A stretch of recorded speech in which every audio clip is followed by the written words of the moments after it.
Thank you for joining me How on might this your journey. life have been different if How there was might a your religion life for you? have been different A religion if that there was a affirmed religion you as a for woman, you? as equal to A religion man, that and affirmed made you in as the a image of woman, God. as equal to A man, religion that acknowledged made your in the menstrual image of cycle God. as a sacred part of creation. Heretical, Your body and sexuality eco-feminist blessed, theology. and validated the feminine voice of God as the most highest, and the care and sustainability of natural resources and non-human life as the highest goal of mankind. How might your life have been different? Welcome to Heretica, her eco-feminist theology educational podcast. Hi, and welcome to the third podcast. My name is Elena. I will begin by reconfirming that what I mean by feminist theology, or eco-feminist theology, more precisely, is not a feminism that is about dominating men, or to say that the canon of Christianity should be discarded or undermined. Tradition is vital. For some of us, though, our religious experiences and perceptions and subsequent spiritual wiring interpret the canon as having an androcentric bias, and that becomes a theological crisis for many women, as it was for me.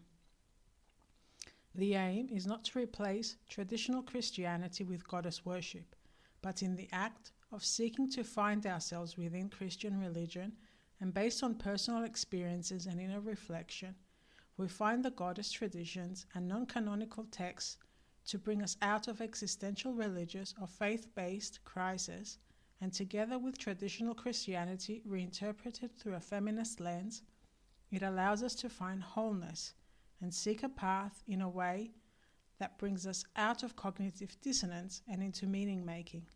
And how we read things in between the lines helps us uncover what is true for us and unique to our experience. The priority of ecofeminist theology is not to advocate for education equality, to vilify men, to attain equal wages, nor to prove that my Christianity or religious beliefs are better than yours. In the face of an existential crisis, this is just stuff. Ecofeminist theology is about finding harmony with faith and being in harmony with our spirit. It is also about esoteric, in that it asks you to delve into the mystic esoteric knowledge of Christianity, to harmonize mind and matter. It does not necessarily encourage occult practices that are dark, are used to manipulate others, or to channel entities and rely on spirit mediumship, tarot cards, or astrology. Yet, for some Christian women, these are part of their journey at any and for any given time, and are done ethically. What helps one derive understanding and open the mind is different, and we all come from different walks of life. For me, fixing my mind on the Christ consciousness is all I needed, but I also derived from Hellenic and yogic practices before I could just settle my mind there. In ecofeminist theology, men are not the enemy, but it's the gap that is the challenge. When our personal experiences aren't reflected in the canonical texts, we find ourselves needing to bridge that space to liberate us from cognitive dissonance and the internal struggle. According to research, spiritual emergency is a process of spiritual emergence or awakening that becomes traumatic for an individual, leading to a state of psychological crisis. Because traditional Christianity is Kyriarchal in its teachings, which was coined by feminist theologian Elizabeth Schulze Fiorenza as a redefinition of patriarchy, which is oppression in terms of binary gender identity. Kyriarchy allows for intersectionality and the multiple categories that give weight to oppression, such as race, ethnicity, class, status, and sexuality. These identities do not function individually, but intersect and entangle in ways that cannot be separated. Importantly, this can include women who can oppress other women because of race or class. This is elitism that would be good for all of us that seek to live in an egalitarian society for both human and non-human life see changed. When it comes to Christianity and abolitionism, that is the end of slavery, it was many Christian white women of the time that actually enslaved black women, and the basis of this was the Bible. In her paper Enslaved Women, Women Enslavers, Kyriarchy and Intersectionality in the New Testament, author Cobb states, as an example how white enslavers turned to the Bible to justify enslavement and brutality. Using biblical texts as the ideal, white Christian women were not afraid to enact violence upon their slaves. In fact, it seems that many thought it was their Christian duty to punish disobedience in whatever way necessary, just as whipping. It states, after whipping, after poking an enslaved woman's eyes with a fork, mistresses were moved to pray for a more obedient workforce, or for patience, or for protection from what they perceived to be the corrupting influence of slavery. Such ideologies of slavery are present in the texts of the New Testament, where, for example, Paul retells of the Genesis story where Abraham has two sons, one by an enslaved woman and one by a free woman, illustrating the polarization and gender dynamics created by enslavement and are supported by the biblical text. Hence, we can begin to see why abolitionists and women who wanted all people to live freely would be disenchanted by biblical tradition. In this podcast, we will be visiting such religious influences by one of its most influential figures of the first wave of feminism, Margaret Fuller, who was born in 1810 and passed away at the age of 40 in 1850. She was a philosopher, the first female war journalist and literary critic. Margaret Fuller was born a Unitarian. They were a Christian-based religion or denomination that had a more individualistic approach to religion, challenged tradition, and included both genders and all races of human beings as equal within its hold. Specifically, they challenged traditional Christianity on the Trinity, Father, Son, and the Holy Spirit, in that they believed that the language of the Bible actually spoke clearly of one God and not a Trinity. Overall, the members had a religious freedom to search for meaning, cultivate their sense of self in their own way, and reach their own conclusions as long as that was done in a responsible and ethical way. Thus, self-improvement and self-flourishment was at the core of what the Unitarian members did.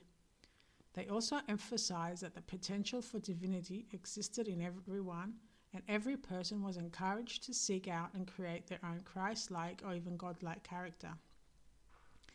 These New England Unitarians did not regard as such Jesus as a unique divine personification of the Godhead, but more of a prophet of God. Hence for them, Christianity was esoteric, mystical, or arcane, and placed emphasis on inner work to realize themselves as divine. This inspired Fuller, and through her own quest for self-realization as well as her feminist work, she believed that all women should aspire for such growth. In Fuller's time, the traditional view of human nature was structured as a hierarchy, with rational thinking rightly dominant over emotions. Conscience was seen as a product of rational thought. The Unitarian followers believed in the concept of metaphysical dualism, which emphasized the importance of cultivating the mind over the body in personal development. A crucial aspect of self-improvement involved learning to control one's base impulses and self-centered desires, allowing reason, the highest human virtue, to guide one's actions.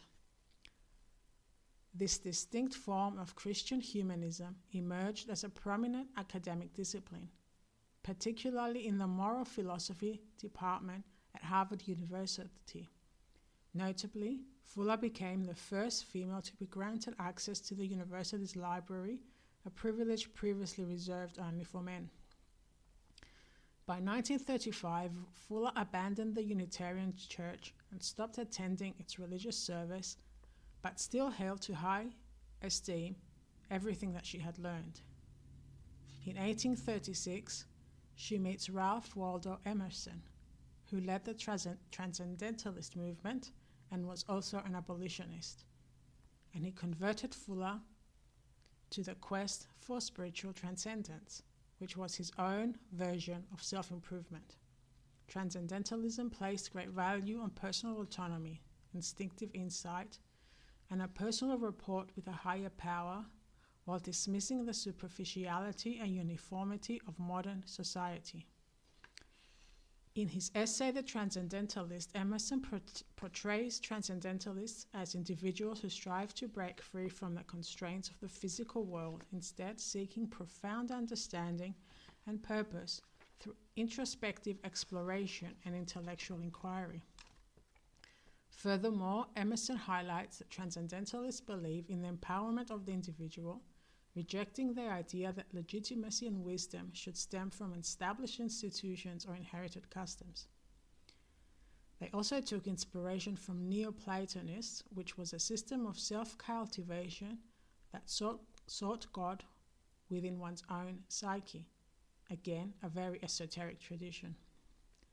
Fuller would immerse herself in these teachings and would be critical of Plato's work from a gender perspective, rendering a mixed verdict on Plato's philosophy of gender, considered at times to be the first feminist due to his writings on women to have equal political power as men, while at other times he legitimated the subjugation of women. Fuller aligned with the Transcendentalists in distinguishing between reason and understanding. In their view, understanding referred to our everyday cognitive faculties encompassing perception and logical thinking, which helped us navigate the practical world. On the other hand, reason was seen as a unique, divinely inspired capacity that enabled individuals to access higher truths and pursue the Platonic ideal. Fuller was determined to open this role to women. Despite being influenced by Romanticism, which is individualism, she remained committed to the Enlightenment principles of natural rights, being perfect equality and freedom.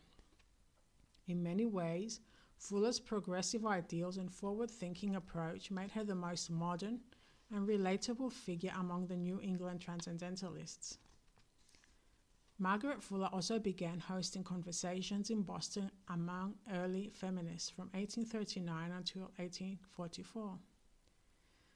These women, like fellow feminists Elizabeth Peabody and Elizabeth Cady Stanton, were well-read, usually Unitarian in practice or background, and often wives or relatives of male transcendentalists.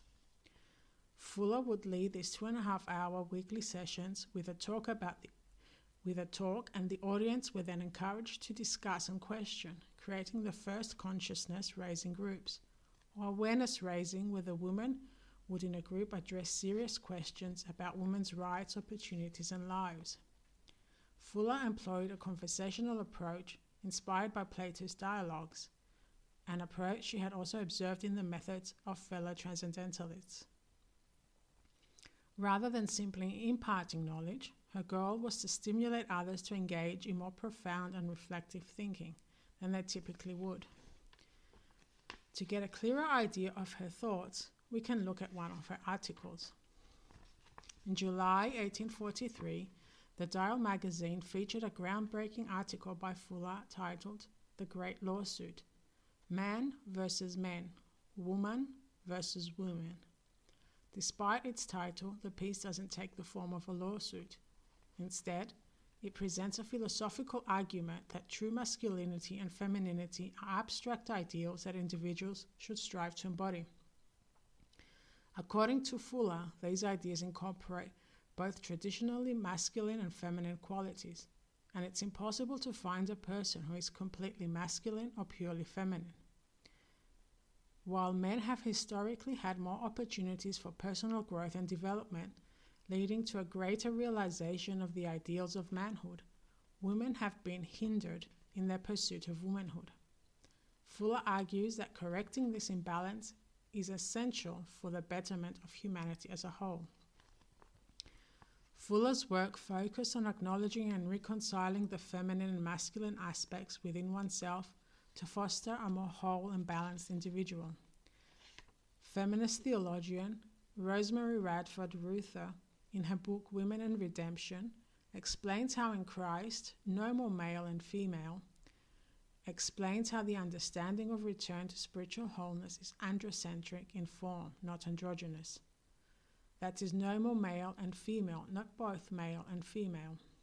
Women are called to construct the spiritual identity as putting off the works of the female, that is sex and reproduction, and becoming spiritually male. Redeemed life is perfected spiritual masculinity. Women can become perfect, whole, and spiritual only by rejecting everything about themselves that both culturally and biologically was identified as specifically female. And that is food for thought. How does that feel to you? For some women who have a calling in life early on to join the church, this can feel as the right path to them. But for others, rejection of reproduction may seem impossible, and the reason you may leave Christianity. I'm a woman of faith that has aligned her menstrual cycle with the sacred, and I will share more on how I did that on another podcast. But for the other women, motherhood is very much about their journey to God. For now, just a bit of self-reflection on how that makes you feel. Do you feel more inclined to nurture your feminine and masculine qualities, or let them go and not identify with them at all? Or do you feel you need to get to know them first and how they express themselves within you before you can detach?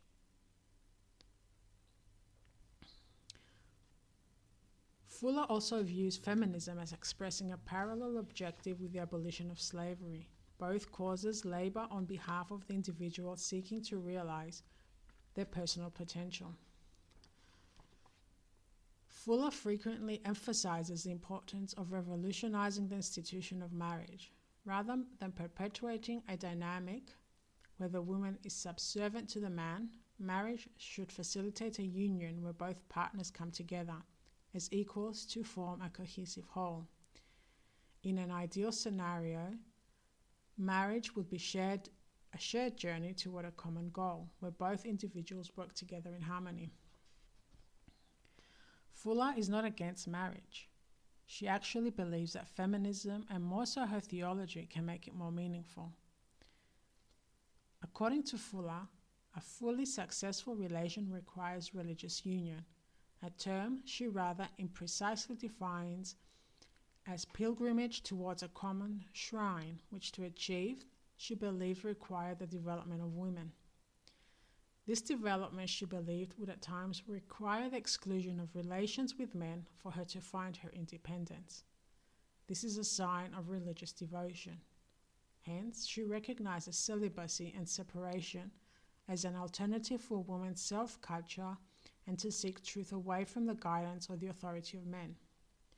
She encourages women to go within and advocate for the removal of the social barriers that inhibit the full development of women's nature.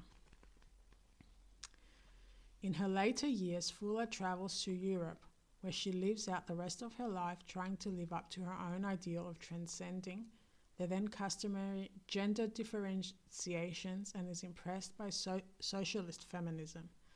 That's the struggle against capitalism and male supremacy on patriarchy.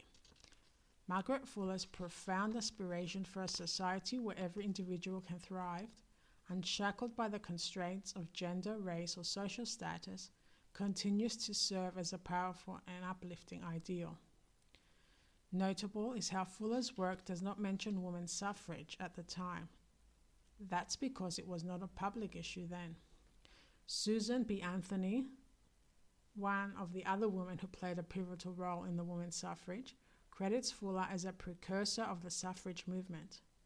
Susan B. Anthony was actually born into a Quaker family committed to social equality, and from a young age she collected anti-slavery petitions. Lots of women did come from Christian denominations that were part of the first wave of feminism, as we have started to see, like the Unitarian Church, Spiritualists, or Transcendentalists, the Quaker, and even Freemasonry. For some, these denominations are considered heretical or pseudo-Christian religious cults, but but we can see how women and men from Fuller's generation were becoming increasingly dissatisfied with traditional Christianity and sought spiritual development and self-realization in the form of intellectual and emotional mastery, including moral improvement outside the canon. Through this, Fuller realized the restricted role of women in the 19th century, and as we have seen through her series of conversations, she wanted to uplift women through sharing her wisdom. She wanted women to think, what were we born to do? How shall we do it? How to turn knowledge into expression in women. She wanted women to have clarity of thought as to how to elevate themselves in society, overcome repression, but also individually through religious, political, and creative thought to use their inner resources for change. One of the practices of Transcendental spiritualists was the communication with the spirit realm. They understood it as a higher state of being, and by consulting those who had passed into this higher plane, they could consult them and use their wisdom to improve society, ethics, and morality. Hence, spiritualism became a religious movement as well as a movement for change, but was also part of the foundation of first wave feminism. So how does that make you feel? As Rachel Wilson states in her book Occult, Feminism, The Secret History of Women's Liberation, abolition, feminism, and spiritualism are all very deeply tied together in European and American modern history. You may be surprised to learn that many of the most famous figures in the history of abolition and women's suffrage were trance speakers and spirit mediums who made their living traveling and performing seances or giving readings to the wealthy elite of their time. So coming to the end of this podcast, how do you understand the reasons why anyone would seek out teachings and practices outside the canon? Are you okay with knowing that the foundation of feminism had such occult practices like channeling, even if decisions were made based on that spirit communication regarding feminism? Does that change your view of feminism? Or do you realize that Christianity in some way played a part or played a role in what inspired and informed feminism? Do you think feminism and Christianity are a good union? Do you feel that you need to create relationships with various religious ideas and practices? Does this become a source of tension for you when you do? How do you feel you will overcome this source of tension? So these are just some questions to contemplate on between what you find comfortable regarding knowing feminism had this occult foundation and how you feel about the fact that in order to understand Christianity better or embody it as a woman, you need to create relationships with other ideas, whether the spiritual practices, esoteric practices, other sort of denominations of Christianity. And just notice that tension. As we have seen, there is a religious and spiritual foundation to feminism, to which we can wholly relate to, partially relate to, or completely reject through the world of Margaret Fuller. Thank you for joining me on this journey. How might your life have been different if there was a religion for you? A religion that affirmed you as a woman, as equal to man, and made in the image of God. Heretical. Her eco-feminist theology.